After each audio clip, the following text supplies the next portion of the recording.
Mi mbrëma shikues të ndëruar të RTS, mirë se takohemi në emisionin debat këtu në ekranin e RTS. Për sonte do të flasmi për vizitën e kryeministit shqiptar në Izrael, pra në Tel Aviv, ku është takuar me presidentin izraelit, por ajo që bëri buj në median shqiptare dhe më gjerë deklarata e kryeministit Rama në një kohë kur pothuajse Gaza është shkatruar tërësisht dhe tërë bota është duke u solidarizuar në forma dhe në mënyra të ndryshme për popullin e pafajshëm dhe për masakrat që po ndodhin tek vëllezërit tanë dhe motrat tona në Palestinë, konkretisht në Gaza. Një kryeministër i një vendi të vogël viziton këtë vend të quajtur pra Izraelit dhe njëkohësisht ajo që bëri buj është deklarata e kryeministit shqiptar Edi Rama që tha se do thotë Hamasi nazistët e shekullit të ri. Padyshim që kanë gjallë reagime të shumta edhe në botën arabe, por edhe në Kosovë dhe Shqipëri, pasi që nuk pritet ndoshta kushtimisht një deklaratë e tillë nga një kryeministër i një vendi të vogël siç është Shqipëria. Për këtë do të flasim me njohësin e marrëdhënieve ndërkombëtare Magjit Rami Shabani me lidhje direkte nga Shkupi. I nderuar mi mbrëma, përshëndetje. Përshëndetje. Atëherë, pse duhet një kryeministër i një vendi të vogël siç është Shqipëria ta vizitojë një shtet ku kryeministri i saj ka një flet arrest ndërkombëtar dhe thonë za nuk guxon të vizitoj bashkë gjitha vendet evropiane dhe të botës, duke pas parasysh që ka një flet arrest ndërkombëtar dhe jemi në një kohë kur pothuajse Gaza është shkatruar tërësisht, ndërkaq një kryeminist shqiptar viziton një vend apo një presidencë, një kryeminist që tashmë pra kanë flet arrest ndërkombëtar. Sa i përket kësaj vizite, siç e përmendë edhe pak më parë, se me të vërtetë ka ngritur një bujë të jashtëzakonisht pa dëshirueshme dhe të pa lakmueshme. Besoj për gjithë njerëzit mbarë të cilët do të shprehin ato spakun ndjenjat njerëzore, pikëllimin dhe mërzinë për gjendjen se çfarë po shkakton realisht shteti izraelit në Palestinë, pasi që gjendja në Palestinë nuk është një pasojë katastrofave natyrale, por është një pasojë që do të kryhet një lloj gjenocidi nga një shtet, do të thotë siç është Izraeli, shtet agresor. Dhe do të thotë takimi i një kryeministri të një prej vendeve të vogla të Ballkanit Perëndimor me një shtet agresor atje në lindjen e mesme, ngjason pothuajse tani aktualisht të takohet me presidentin Putin, i cili është agresor në Bashkimin Evropian. Kjo pasi që do të thotë është më e qartë çështja dhe nuk duhet do të thotë polemizuar shumë se ka një lloj prapavie apo një lloj dimensioni politik apo shtetëror, sido që të jetë, do të ky takim i kryeministit Rama me presidentin Izraelit është tërësisht i panevojshëm dhe unë mendoj se mund të jetë edhe hovi i fundit më i kryeministrit Rama që ndoshta për të qëndruar në skenën politike, pasi që ai do të thotë këtë periudhë të fundit mos harrojmë se do të hapi edhe një hapësirë për formimin e një tash quajtur shteti Bektashian në Tiranë dhe ai fraksioni do të thotë kanë lidhje të padyshim, kanë lidhje të afërta me qifutët dhe konkretisht me ata qifut të cilët po shkaktojnë do të thotë konflikte, trazira dhe madje do të po bëhen shkaktar të humbjes së mijëra e miliona jetëve ndoshta në Palestinë. Unë pikpamjen time e kam parë kam qenë shumë i irrituar nga ky fakt dhe mendoj se kjo e mira e kësaj çka mund të jetë, pasi që më vetëm se flas për popullin shqiptar në Shqipëri, e shohin një fakt të tillë dhe iniciativa për ta ndryshuar një qeveri e udhëhequr nga Edi Rama, mendoj se do të ashton vullnetin më shumë qytetarëve dhe lëvizjeve apo iniciativave tjera shoqërore e politike që kanë filluar atje për të ndryshuar rotacionin politik në Shqipëri dhe për të dhënë Shqipërisë kahje të duhur dhe orientim të saktë se si duhet apo me këtë duhet t'i mban marrëdhëniet e shëndosha, një vend i vogël që ka nevojë për marrëdhënie të shëndosha, mirë po jo me një agresor me përmasa botërore. Përveç vizitës, deklarata e kryeministrit të Rama kundër të tjera ka thënë se ne qëndrojmë të patundur në krah të Izraelit në këtë moment të vështirë ku ende ka njerëz në podrumet mesjetare të Hamasit. Shqipëria ka qenë mbështetëse zgjidhjes mes dy shteteve, por në kundërvështrimin tim dhe ton nuk ka zgjidhje me Hamasin aty, duke quajtur se Hamasi është pra nazistët e shekullit të ri. Sikur nuk i mjaftoi vizita pra në këtë kohë të tensionuar. Kjo deklarat duhet të përkthehet e kundërta e asaj që e ka thënë. Se nuk mund të gjehet paqe dhe nuk mund të arrihet një marrëveshje realisht me izraelitët. Me shtetin izraelit nuk mund të arrijë paqe palestinezët, pasi që ata që më së shumti kanë nevojë për paqe janë ata që po sulmohen dhe po shtrajtohen. Po dëbohen nga vendi, po bombardohen dhe madje do të thotë më i kanë humbur çdo shpresë të jetës në vendin e tyre. Andaj më së shumti që ju nevojitet paqja janë pikërisht ata. E si mundet që nuk mund të arrihet paqe me ta dhe nga e nxjerr të kryeministri Rama se Izraeli po kërkon paqe, mirë po nuk po has në të. Mendoj se këto janë deklarata që nuk zën vend as pak, mirë po kjo metodologjia e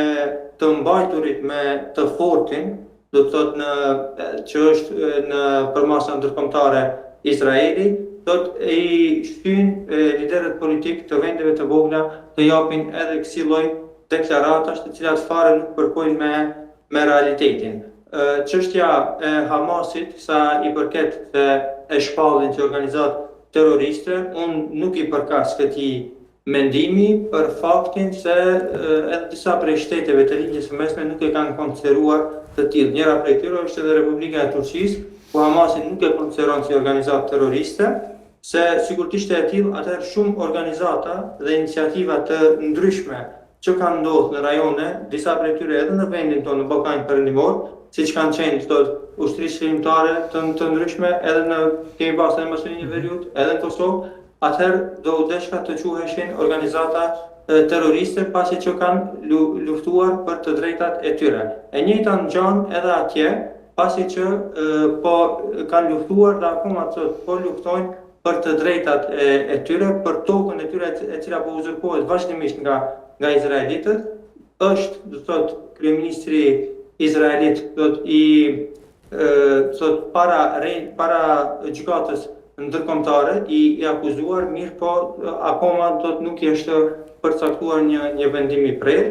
dhe mendoj se ky qëndrim i kryeministrit Rama unë nuk besoj se do të mbetet pa ndonjë reagim zyrtar edhe nga Ankaraja zyrtare, pasi që marrëdhënia e ngushtë mes Turqisë dhe Shqipërisë ka qenë e vazhdueshme, mirë po deri në këtë pikë, ku do të thotë gjendja është më së tensionuar mes Izraelit dhe Palestinës, dhe ku Turqia do të thotë po jep një kontribut të madh për të shuar zjarret dhe për ta shpëtuar atë që ka mbetur prej Palestinës. Mendoj se do të ketë një vërejtje edhe nga presidenti Erdogan kundrejt kryeministrit Rama. Pa ashtu, presidenti Izraelit i dha një çmim kryeministrit shqiptar dhe i Rama në fjalimin e tij tha që këtë e pranoi në emër të gjithë shqiptarëve. Ka të drejtë një kryeminist të pranojë një çmim të tillë nga një shtet ku tashmë po akuzohet për krime lufte në Gaza? Unë mendoj se nga kjo deklaratë populli flas pra shqiptarët që jetojnë në Shqipëri, thotë për edhe gjithë ata që e konsiderojnë pra Ramën si kryeministër shqiptar, duhet t'i replikojnë negativisht në këtë deklaratë, pasi që shumica e popullit shqiptar nuk pajtohen me një realitet të tillë që po ngjan. Dhe ajo që duhet të përkrahet është se atyre që po ju bëhet padrejtësi. Dhe padrejtësia po bëhet nga këta që e ka pranuar ai vetë zot çmimin Rama, pra izraelitët. E jo të ndodhe kundërta, kjo me të vërtetë është përtej fyerjes së logjikës së njeriut, pasi që shihen të gjitha dhe ti në këtë rast të del dhe pranon, apo themi shkëmben urata, deklarata pozitive shumë e radhë me një agresor të një rajoni të caktuar. Tash është e njëjta sikur do të shkëmbesh këto çmime dhe këto deklarata pozitive me presidentin Putin të Rusisë, i cili do të përshkakton agresion në Ukrainë. Nëse ajo është e papranueshme, atëherë si mund të jetë e pranueshme kjo që po ndodh në Palestinë, e cila për mendimin tim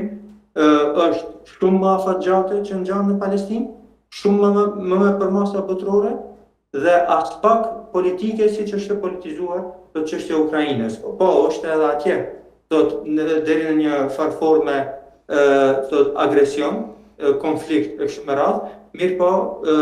ajo që ngjan në Ukrainë kanë kaluar dekada të tëra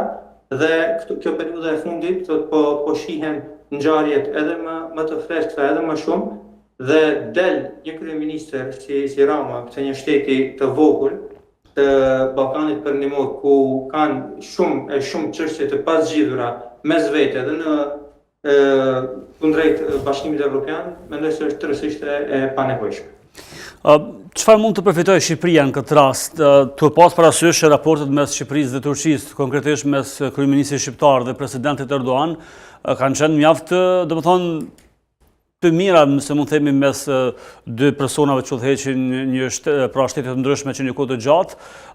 raportet të mira, por në këtë rast këto deklaratat e kryeministrit shqiptar sa do ndikojnë në raportet me Turqinë, po ashtu edhe me lindjen e mesme, sepse Edi Rama dihet që ka raporte të mira, ose Shqipëria edhe me disa vende nga lindja mesme, apo bota arabe.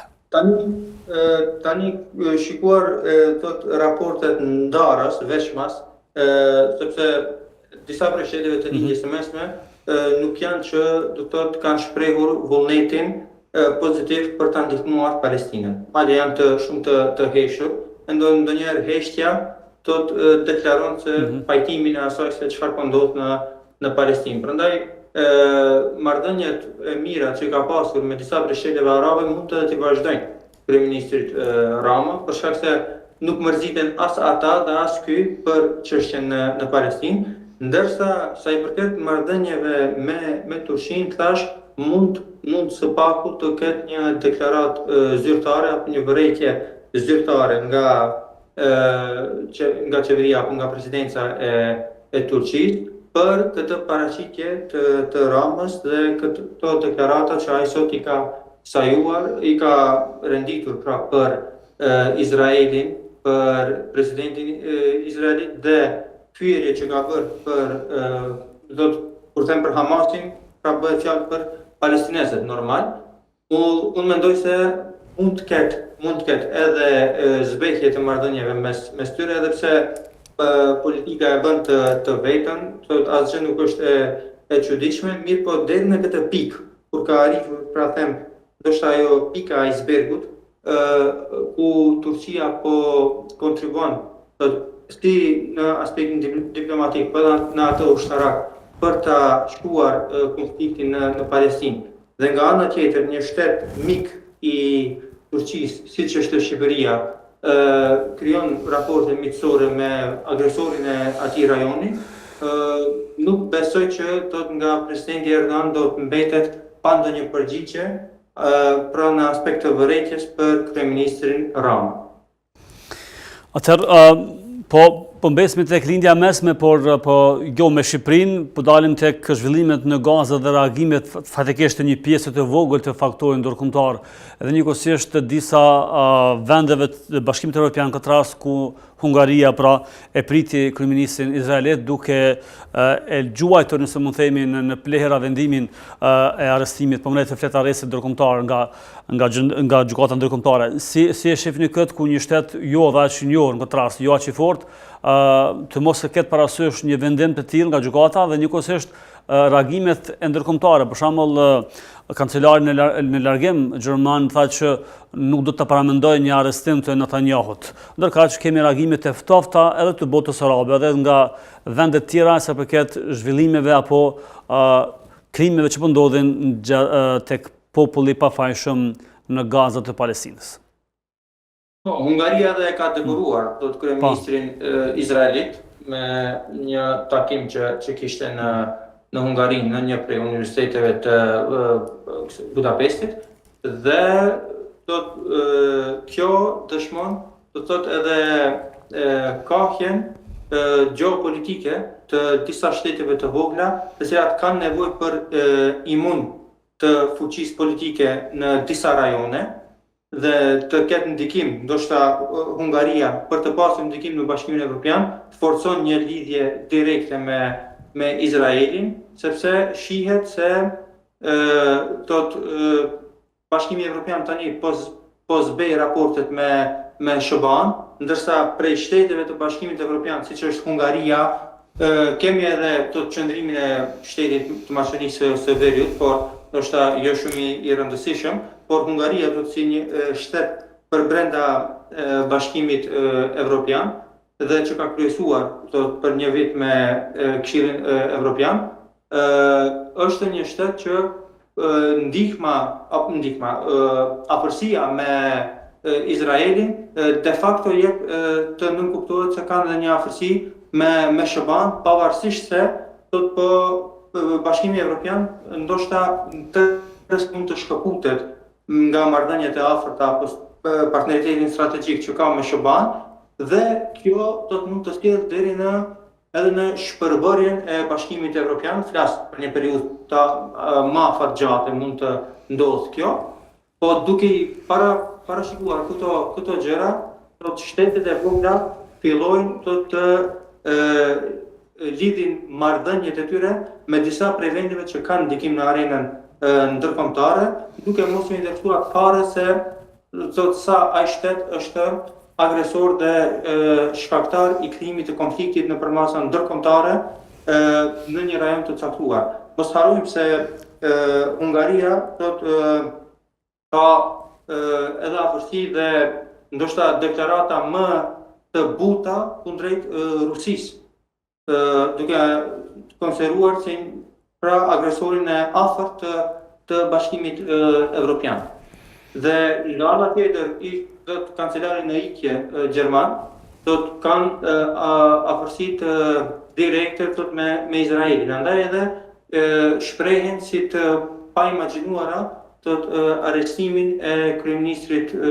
Netanyahu. Po shkruhet ose komentohet sigurisht nga analistët e botës arabe dhe ata që e favorizojnë këtë rast Palestinën apo popullin e Gaza që thjesht SBA-t po japin dritën e gjelbërt do të thotë Izraelit për të sulmuar Gaza. Në fakt pothuajse ishte deklaratë publike që vetë do të thotë nga Departamenti Amerikan apo nga Shtëpia e Bardhë në fakt thanë që kanë pyetur Izraelitët ose kemi japë leje për të bombarduar sipas tyre për organizatën terroriste Hamas. Po, qëndrimi i disa prej shteteve arabe, ndoshta për mos t'i konsideruar të gjitha, por shumica prej tyre, tash janë pasiv kundrejt konfliktit që po ngjan në Palestinë dhe as pak për të ndërmarrur iniciativën për ta shuar atë, e vetmja prej tyre, siç thash, është Turqia. Kjo pasi që bashkëpunimi ushtarak dhe në aspektin e sigurisë që kanë me SBA-n, unë mendoj se në një aspekt nuk i lejon shtetet arabe që të ndërhyjnë në Palestinë. Nga që SBA-ja ka siguruar që shtetet arabe të jenë mbështetësit apo ato që do të ndoshta edhe financojnë direkt apo indirekt dhe do ta mbrojnë terrenin që Izraeli lirshëm të sulmon në Palestinë. Nga se kur i shohim shfaqjet e tilla, është e pamundur që diku 20 shtete, rreth 500 milion banor, do të jenë të heshtur ndaj një shteti shumë të vogël, i cili po kryen lirshëm agresion ndaj Palestinës, derisa është në synimin për ta shparuar atë popull të tërin. Andaj lidhja e shteteve arabe me Shtetet e Bashkuara të Amerikës për ta mbrojtur Izraelin, për ta konsideruar Izraelin të pagabuar në atë rajon, është një deklaratë që moti që Shtetet Arabe dhe krerët e Shteteve Arabe të qëndrojnë në kryesi, të udhëheqin me vendet e tyre, mirë po përvdhelja ndaj Izraelit të jetë e pakontestueshme. Po ashtu, siç e dim, kryeministri Netanyahu pra gjendet në SBA, në Washington, për një vizitë të dytë brenda mandatit të dytë të presidentit Trump, pra për një periudhë shumë të shkurtër kohore, dhe njëkohësisht është i pari lider botëror që është duke negociuar për tarifat me presidentin Trump. Po, është një takim shumë një periudhë të afërt që ishte nga i pari, edhe tani, dhe si duket prezanton edhe për çështjen e tarifave që ka filluar më veç të vendos presidenti Trump, dhe kjo tash dikush mund të pyet çfarë lidhje ka kryeministri Netanyahu për të çështjen e tarifave që kanë të bëjnë me Evropën, botën përreth, shtetet përreth Shtetet Bashkuara të Amerikës, siç filloi fillimisht me Kanada'n e kështu me radhë. Kjo për çështje të gjitha këto tarifa do të jenë sponsorizim i radhës për Izraelin. Nga se gjithë financimi ushtarak i armëve, përkrahja e kështu me radhë ka qenë prej Shtetet Bashkuara të Amerikës. Si duket kjo duhet të vazhdojë dhe duhet krijohet një farë fondi tjetër, një farë metodologjie e vazhdueshme që të mos hezitojnë në mbështetjen ushtarake financiare ndaj Izraelit për të kryer gjenocidet e radhës që i kanë në Palestinë. Çfarë mund të presim nga presidenti amerikan Donald Trump, i cili është parë, se kemi diskutuar dhe në emisionet e kaluara, që është parë që një zjarr fikës, në fatikisht do të fikë zjarret në lindjen e mesme, por që po shihet që dele kundërta asaj. Po shohim që Palestina në këtë rast Gaza po shkon drejt shkatrimit dhe s'ka më çfarë të shkatrohet aty. Mirë, po ajo që është shpresuar tek shtëpia e bardhë me në kryen pra Donald Trumpin nuk po ndodh një gjë e tillë. Pra nuk po ndodh një thonjse një ndihmë ose një anpushim të cilën pra vetë Izraeli e theu pothuajse me ndihmën e SBA-s. Çfarë mund të shpresojmë këtë rast bota, jo vetëm bota islame apo bota arabe, por edhe në përgjithësi, pasi që problemi me tarifat si duket do të